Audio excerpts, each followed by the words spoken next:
क्या आप जानते हैं कि जिस ऑक्सीजन के बिना हम कुछ मिनट भी जिंदा नहीं रह सकते, वही ऑक्सीजन कभी पृथ्वी के ज़्यादातर जीवों के लिए जहर थी। और उससे ये बड़ी बात, अगर ऑक्सीजन न होती तो शायद हम जैसे जटिल जीव कभी पैदा ही नहीं हो पाते। आज से अरबों साल पहले पृथ्वी के वातावरण में लगभग कोई ऑक्सीजन नहीं थी। उस समय जो जीव थे उन्हें ऑक्सीजन की ज़रूरत नहीं थी, बल्कि ऑक्सीजन उनके लिए खतरनाक थी। ये जीव बहुत ही सरल और छोटे थे, ज़्यादातर एक कोशिकीय। फिर कुछ बैक्टीरिया आए, जिन्हें हम साइनोबैक्टीरिया कहते हैं। उन्होंने सूरज की रोशनी से खाना बनाना सीखा और गलती से ऑक्सीजन को वेस्ट की तरह बाहर छोड़ दिया।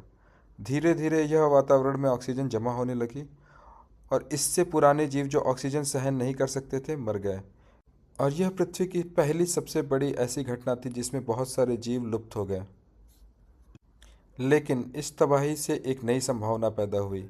जटिल जीवन के लिए सबसे ज़रूरी चीज़ है ऊर्जा, और ऑक्सीजन के बिना कोशिकाएं बहुत कम ऊर्जा बना पाती हैं। ऑक्सीजन के साथ बिना ऑक्सीजन की तुलना में एक प्रकार के खाने से 15 गुना ज़्यादा ऊर्जा मिलती है। और यही ऊर्जा ज़रूरी थी बड़े शरीर, तेज गति और दिमाग बनाने के लिए। हमारी हर कोशिका के अंदर एक छोटी सी मशीन होती है जिसे कहते हैं माइटोकॉन्ड्रिया। यह ऑक्सीजन का इस्तेमाल करके ऊर्जा बनाती है। और अगर ऑक्सीजन नहीं होता तो माइटोकॉन्ड्रिया न होते, और उसके बिना जटिल जीवन भी संभव नहीं होता।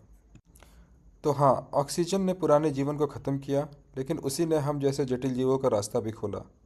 यह सब किसी योजना से नहीं हुआ, न प्रकृति को पता था कि इंसान आएंगे। यह सिर्फ परिणामों की कहानी है, इरादों की नहीं।